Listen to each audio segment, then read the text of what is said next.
Welcome back to Safas Unscripted, episode 149. Can you believe it, Brevan? We've been here for 149 episodes. Obviously, Brett isn't here. He does have a bit of personal life stuff going on, so we wish him all the best in regards to that. But 149 episodes, Brevan. And we have an outstanding weekend of rugby to talk about. Yeah, we did. How's your weekend been, man? Yeah, it was good. Well, obviously we're filming this on Monday instead of usually a Sunday. So I wrote my first exam today of my final set of exams. So yeah, that was a good thing. Two more left, which is great. But obviously watched a lot of the rugby on the weekend, and dude, that was crazy. That was one crazy weekend of rugby, I must say. It was beautiful. It was It glorious. was. It was. Yeah. Let's get into it, right? Because obviously, Brevan, as you just mentioned, you're writing exams and stuff, and it's a bit rushed at the moment. So we only have about 25 to 30 minutes. If we don't finish talking about the fixtures, I'll just go on by myself and talk about it. But yeah, as Brevan just mentioned, we are filming this on Monday, so it's going out at 10 o'clock SAFA time on Tuesday. First time for everything. The game finished just a bit too late for us to get to filming and get the editing and have everything done in time. Okay, because we also need sleep. We have full-time jobs, all of us. So, yeah. Anyway, we started off. Do you want to talk about Friday night's game start at the start, or do you want to talk about our game first? I think it's better if we actually talk about our game first. Yeah. Let's talk about the two. I think let's get through South Africa first, and then let's do New Zealand and England and Ireland and those games. Just yeah. But we'll talk about the Springboks first. Cool. I got slaughtered for a couple of days with my opinions on the lineup. We obviously didn't have a video in terms of what like a lineup reaction. We all of us got our predictions totally wrong except for Brett because he saw a league team, okay, and he got it right in the end. And I got slaughtered. You don't know your rugby. You don't know your rugby. Everywhere. I just saw it everywhere. Remember what? Would you say I know my rugby if I predicted a team like that to be put out onto the field against Scotland? You guys would think I'm joking. You'd think I'm taking the massive piece of piss here. But people are like, you don't know your rugby because I'm asking for us to play our strongest team. Can you believe it?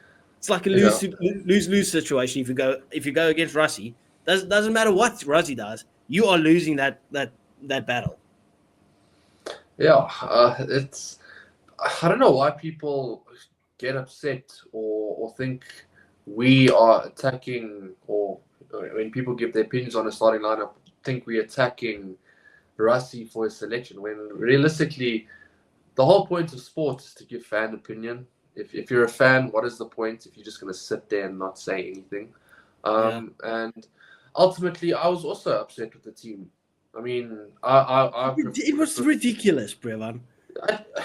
Look, obviously I said it could have happened for a few reasons. I said maybe it's just because he is either targeting that England game like there is no tomorrow, and he wants to make sure that England literally have nothing to analyze, in the sense that we started off with a team that we wouldn't start with against them. So maybe that was the case because we know Russie's like this. Maybe it was a case of because we know Russie. He's got that vibe about him where he's like, okay, you have about four sappers in your team. I'll show you that my second string can still beat you guys. And maybe, you never know. But ultimately, I would have preferred to see the stronger side. And I think in that first half, it really showed. It really showed. Yes, because apparently, like, I saw so many comments. How many World Cups have you won as a coach? I'm just like, dude, in the nicest way, shut the fuck up. Like, that is so stupid. That is how many World Cups has Andy Farrell won as a coach? 0. How many times has he beat Russie? More than Russie's beat him. That's for sure. Right? So that argument just goes out of the window, right? But anyway, as you just mentioned, we saw it. My big issue was Marco van Staden and Kwagga Smith. Like, that was my major issue. And the 7-1. I hate the 7-1. People love the 7-1, and then they're like, oh, when are we playing the 8-0? Let's get some brain cells, please. Please, people, let's at least start thinking somewhat. because that's just ridiculous. Mark van Staden, ultimate world-class stink-out performance. I know you like Mark van Staden, and he's a Bulls guy, Yeah, and but I've he always is said Mark van struggling. Staden is solid. He's not solid at the moment. That was a world-class stinker. Yeah. Quagga Smith, once again, shits the bed when he starts the game. I love Quagga. I don't know how many times I have to say this. It was understood why he got the start, obviously being his 50th test. I mean, you always want to give your 50th test a start, but we know, we can see it. Quagga Smith is not a starting player, and I think he's had his 50th game. It's time for him to go back to his bench role and do what he does best. Like you say, first name on the team sheet, but on the bench. And just, it was a poor performance from that back row. I think Ulrich Loh was very quiet. Didn't have a poor game, but was quiet. Like you said, He was definitely the best out of the three. Yeah, but still very quiet. Because he was bad. Yeah. And then obviously Quagga Smith, terrible. Michael van Staden, not great either. But look, I think I saw one of your social media posts. You said Cameron Honeycomb will be smiling after a performance like that from Michael van Staden. And I was like, you could be right. Bro, tell me Cameron Honeycomb didn't sit that game like coming like England. Cheeky little grit. Bro, he definitely did. Because he's like, okay, well, my position is it's going to be Ulrich Loh, Mark van Staden, Quagga Smith probably, but that spot is taken. Like, if I get in above Mark van Staden, I can play at any time, right? I can be selected. So it's just leapfrog Mark van Staden. There's no way Mark van Staden plays before Cameron Honeycomb again. I can't see it. I just can't see it. I'm sorry. Yeah. Especially the fact that even though they're like Cameron Honeycomb isn't built as your average South African 6, he still does the same job and he does it better. He fetches just as well, and I think he's been fetching better recently.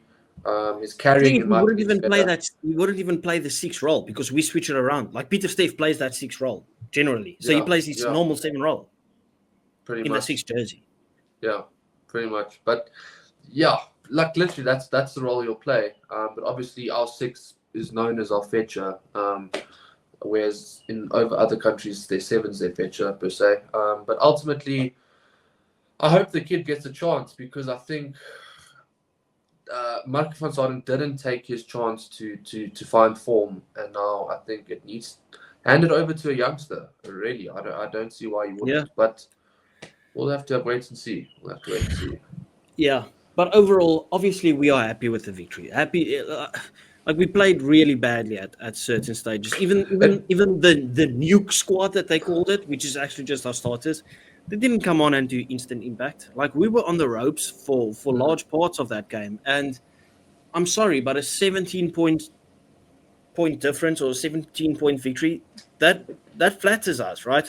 Obviously, we played. You can look at it 2 different ways. You can say, okay, well, we played terribly and we beat them 4-0 and with 17 points. Or you can just say we played badly and the scoreline flatters us, right? Obviously, we try and be positive. Good teams win when they don't play well. And that's exactly what we did. I thought it was a very, very patchy game.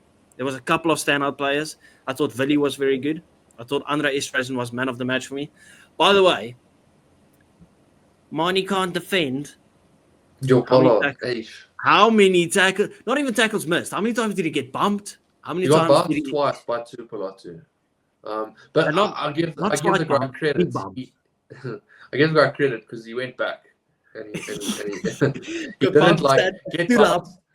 But can we just talk about something here, right? So obviously I'm not gonna come here and say, oh, referee this, referee that. We know that they're a bunch of clowns. But the fact is, in that game, you have to feel for Scotland for their red card. That is utterly ridiculous, right? It is disgraceful. But on the other hand, then you look at what happened to Pollard, getting absolutely annihilated to the side of his head in a mall or whatever that the case was. No, it was directly after he got bumped. After he got bumped, yes. And he stands up, goes to the mall that they're holding him up, and 6 of Scotland just comes in and absolutely shoulders him right to the head. And that doesn't even get looked at. It's just, at what point are these guys not going to say, we look like a bunch of clowns reffing this game? Because, I feel for Scotland. It was a shame. Yeah, it was hot. It was harsh. The 100 Pollard one, not looked at, bothers me, right? That's But then, a red. Like if we straight red. Straight red. He took his head off. Bro, and then the one that was a red that they actually gave a red is like not even a penalty for me. No joke. Not even a penalty. Well, you said it's not even a penalty. How about a red card to the wrong guy? Like, make it make sense. Imagine being Cummins and you looking at that replay. You're like, oh, Rory Dawes is the fool, and I got a red for it. Bro, Cummins didn't even do anything, right? In my opinion, it had to be a penalty because I don't even think it was like a full-fledged croc roll. He just lost his balance or he missed the target or whatever. But in the end, he grabbed him, he rolled over. He could have landed on his leg there because it had the similarities of a croc roll. But in that case, I'm just like penalty because it could have been dangerous. The potential was there, but the intent wasn't there. Nothing like that. So you can give away a penalty.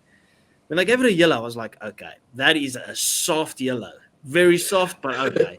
And then when he goes to the captain and he's like, oh, so it's been upgraded to a red. I was like, what? I couldn't understand. By the way, you know something that I picked up, and I've heard no one talk about it. I forgot to mention it last night in my other social media posts. My Pimpy's try.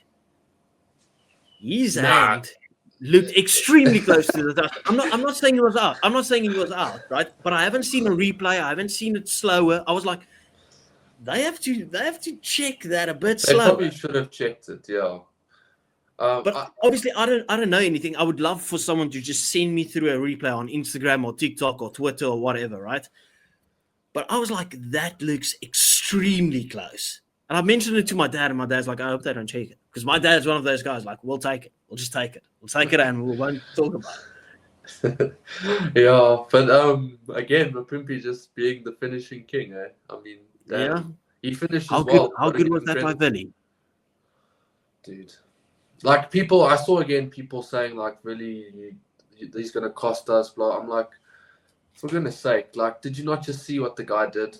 I thought he was very composed. I think he was one of the better players on the day. It was a game where how good he is on attack, right?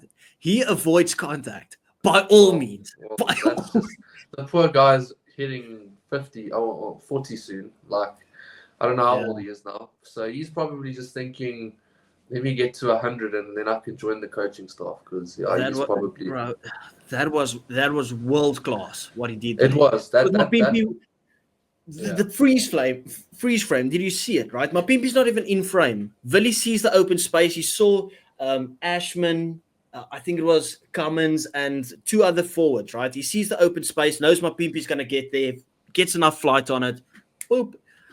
Fraud Russell could never. He could never. Did you see his one?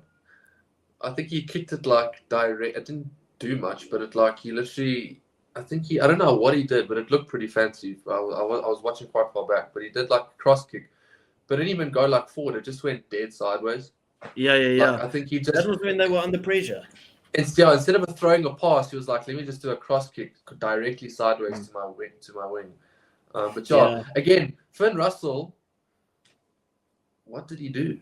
Nothing. Like I don't understand how a try was not put behind our try line. I don't understand. I don't think he was like bad. He was not a standout bad performer or anything, but he just did nothing. Like, there would have been no difference of putting him at 10 or some other random 10. Like, he tried to do flashy things, but like that cross kick, they got nowhere with it. But let's quickly give some credit to Scotland. We can talk about South Africa being bad, but Tuipulotu, great. What a player. New Jones, great. That disallowed try that they scored was very, very nice. Yeah. Low-key, that centre pairing is they cook. No, they're cooking. They are cooking. Their Lucy's were so good over the ball, stealing that ball from the ground, like disrupting our attack. You have to give Scotland credit where it's due. We were for large parts of the game, we were on the ropes, right? So we'll take it. It doesn't feel like a hit and run because it wasn't a hit and run. I mean, it's 17 points still. They were in the lead one time. when it was 6-5, Yeah, and that was 6-5. all Yeah. she wrote. Yeah. That was all she wrote. Yeah. Ultimately, I think last say on it, I just think it's a good thing to see that we're winning against a good outfit in Scotland, away from home, and we played bad. Obviously, you And we take had Jaden positives. Hendricks on the Yeah. field for 68 Yeah, minutes. I was going to get to that. But like, ultimately, they have to look at that and say we have to be better because there's too many amateur errors there. But yeah, ultimately you'll take that. It's a good win against a good Scottish side, and then obviously, I think one player who just I don't understand how he is getting picked to start for the Springboks is Jaden Hendrickson. Grant Williams comes on, and I get it. Maybe he's very good off the bench, but he just comes on and makes such a difference. And I've seen him start well for the Sharks as well. So He starts above Jaden for the Sharks. For the Sharks. yeah, it's like Grant Williams is playing some of the best rugby he's ever played. And then obviously, I would personally have Kobus Reinach over Jaden Hendrickson. So my two scrum-halves at the moment are Kobus Reinach and Grant Williams. Quibus with Andre, the experience pairing from the bench, and then give me against England, Marnie Leboeck and Grant Williams. I really don't think it's that deep. Yeah, you can talk about the kicking or whatever, right? Since Marnie Leboeck has switched his routine or his kicking technique, he's got a 100% record. He's played one game, but even if you really want to delegate it, is Jaden Hendricks' kicking so much better than Chetland Colby's was, for instance? Is it so much better than Marnie Leboeck's? The way that England played, we don't need to kick at goal. We shouldn't be needed to kick at goal. Yeah. I don't know if you want to move on to that game. Yeah, not yet. Okay. I want to talk about Ireland and New Zealand because we've got a lot of fans from the All Blacks and a lot of fans from the Irish, and they all come together on Surface and Scripted's comment section. That's where they get together. So we need to entertain them. And that game, right? I don't know. I don't think it was the greatest game, but boy oh boy, was it sensational. I don't know. I feel like it was shit and great at the same time. Yeah, it wasn't a good game of rugby. Obviously, if you compare it to the England-Australia game, like you're just going to say it wasn't a good game of rugby because it started off slow. Obviously, the antics of, by the way, what is it with Northern Hemisphere teams deciding that it's now time to walk up to the haka thinking that's going to... The haka was great. It was, and also credit to the Irish. I feel like their fans respected the haka very well and whatever.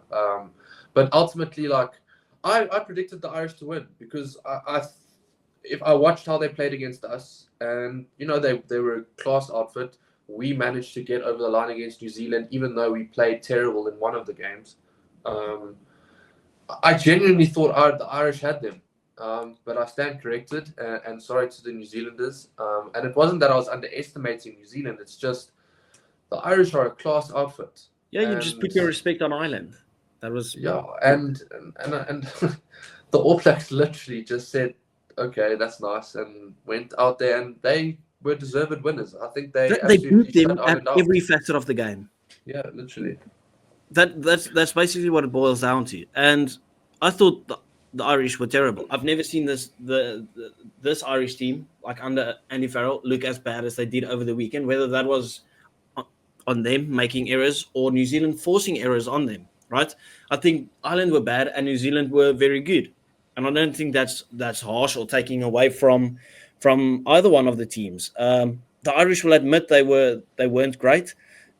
New Zealand will admit that the Irish weren't great, but the Irish have to admit, New Zealand, you were good. You were better than us. And New Zealand have to admit, listen, we were also much better. That scoreline should have been more, in my opinion. I thought New Zealand bossed that first off. After the first 10 minutes, didn't really see Ireland.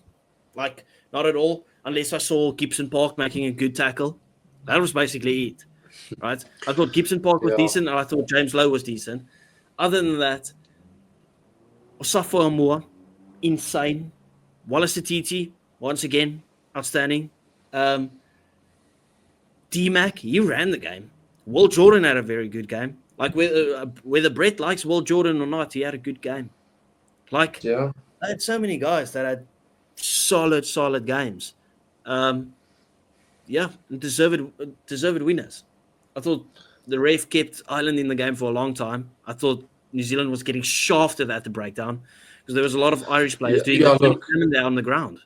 something that like the Northern Hemisphere teams I find especially are finding a way to kind of they're finding a way to disrupt the ruck in such a way that the refs actually can't blow it. Like they fall on the wrong side, but it looks accidental, and they do it in such a clever way that like the ref can't blow it, but it slows the ball down. And ultimately, let's say he falls on the wrong side, he lands on the ball. It also makes a scrum-half second guess how he needs to pick up that ball. So ultimately, it's dark arts at the breakdown, but they do it well. But ultimately, I agree. I think there needs to be a little bit more. I think my friend was saying like it's tough to ref the breakdown these days because it's actually just a mess. You know, sometimes the breakdown is such a mess that you actually don't know how to ref it. But like you said, New Zealand, like they just pitched up, and I'm sure. Look, and people have to admit it when there's when there's agenda against the All Blacks or something like that, they always tend to just show up.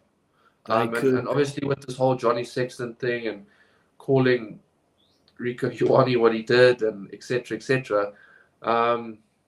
it was always going to be a feisty game because obviously there's no stronger bond than a New Zealand team, in my opinion. Obviously you can say the Springboks and whatever, but a New Zealand team, there's a brotherhood there that not many can match.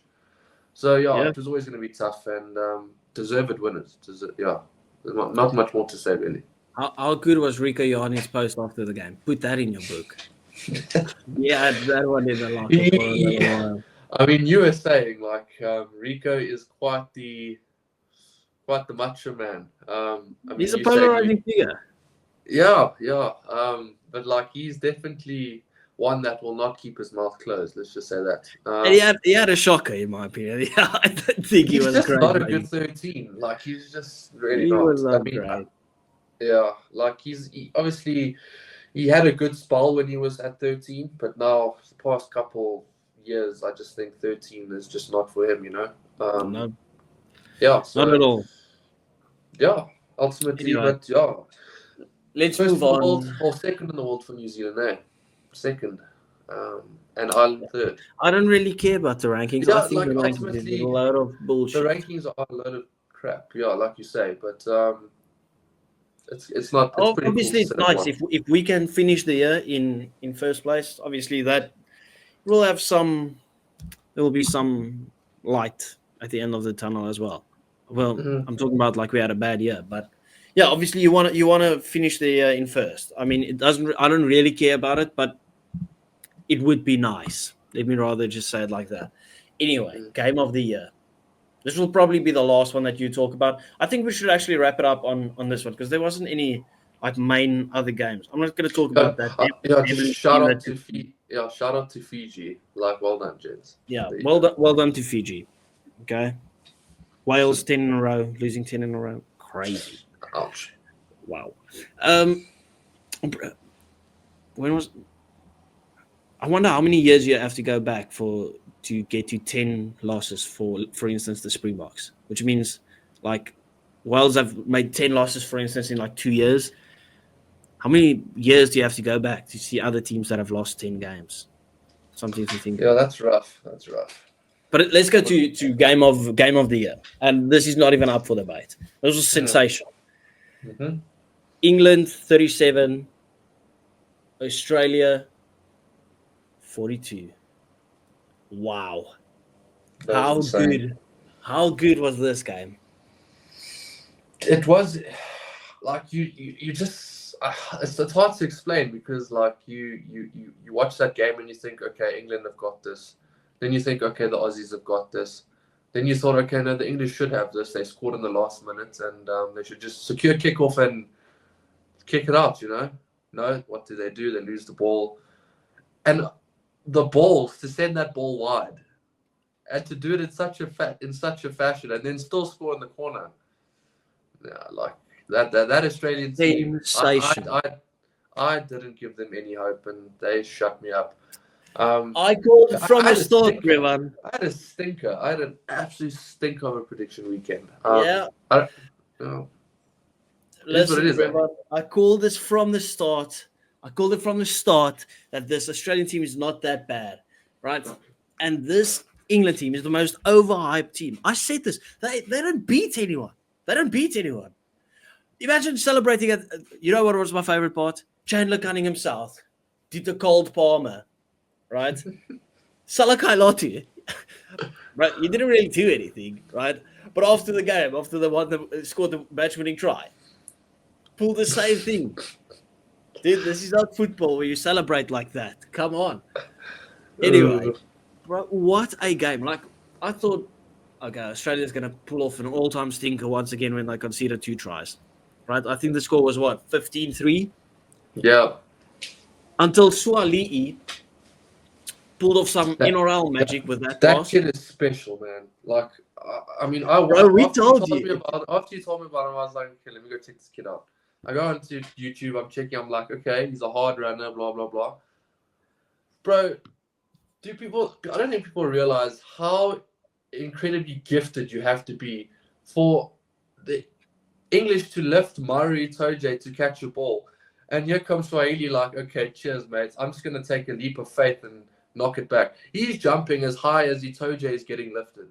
Yeah. That is his hang time unreal. is ridiculous. Ridiculous. That offload, you see how calm he makes it look. Like, that is Sonny Ball-esque, right? Just hands-free the whole time. Every single time he got tackled, it looked like he had all the time in the world to pick, who am I going to pass this ball to while he's being tackled? It was crazy to me. By the way, he should not have been man of the match. Like, he had a couple of good moments, but there's some standout players that were unbelievable. Unbelievable, right? Marcus Smith, I know he was in the losing team. He was magnificent. One of the best 10 performances from a number 10 that I've seen in a very long time. He dominated the game. Even when he went to fullback, when George Fraud came on and stunk out the place once again. Marcus Smith was sensational. He nearly won them the game, but he cost them the game in the end. Right? Another stat, Rob Valentini. How many times should we talk about this guy? How good was he? Tom Wright. That was my man of the match, Tom Wright. Absolutely sensational. He made about 700 meters. Len Ikitau. What? Sorry, brain fart. Australia's prop name again? Angus Bell. Angus Bell. This guy is a machine. Like, obviously, I hope Curry heals up well. I hope he gets fixed or whatever. But that man got bounced. And then 10 seconds later, Valentini's like, okay, I'm going to have another go shoot. And bounce. And then, unfortunately, that one knocked him out. And like I said, I hope he gets better. But Australia just you had to save your messages, right? Because okay, but I literally sent a voice note laughing at Curry getting bounced, and as I'm sending the voice note, he gets bounced again, and he's knocked out. Oh, I'm not laughing at that bounce. I'm laughing at the one before. I would never ever laugh at someone getting smashed. Yeah, but the Australians showed a physicality that we haven't seen this year. I think their offload game was good. There was a lot more structure to their play. Obviously, defense might need a bit of work, but they'll sort that out. How beautiful is their long phase attacking play? Like, they don't give up with running that ball. We will try and spark it something and go through you. And they were so good at it. If we don't play Marnie next weekend against England, I don't know. Like, you have to look at that Australian game, and you like, the defensive patterns of England is all over the place. They do not know how to defend. They just concede tries like it's one of their roles. Yeah, it's. I keep trying to give them something because I believe there's something there. But like you said, it's obvious. It's Borthwick, and that's all that they have. I disagree. I think they have a good team. It's just I feel like Borthwick is an absolute. Someone used the word spanner, like my mate used, because he doesn't know. I mean, you can see George Ford's not working, but yet you bring him on again and again, like you said, just stinks out the place. I think his game management is poor. They have a team there that is able to compete with the best in the world, but like they're just not getting over the line for some reason. You know what I hate, right? Like, I'm a football guy. I do like my football or soccer, right? I do follow it. You know what I hate is when a team, especially when you play against one of the weaker teams, they score a goal and they just park the bus. They just sit back. That's the equivalent to what Borthwick does every single time he goes into a lead. It's like we don't want to touch this ball. We don't want to touch it. So we'll just hoof it away. Boom. Just kick it and you run it back at us. You do realize, okay, well, I was going to say, you do realize if you have the ball, they can't score.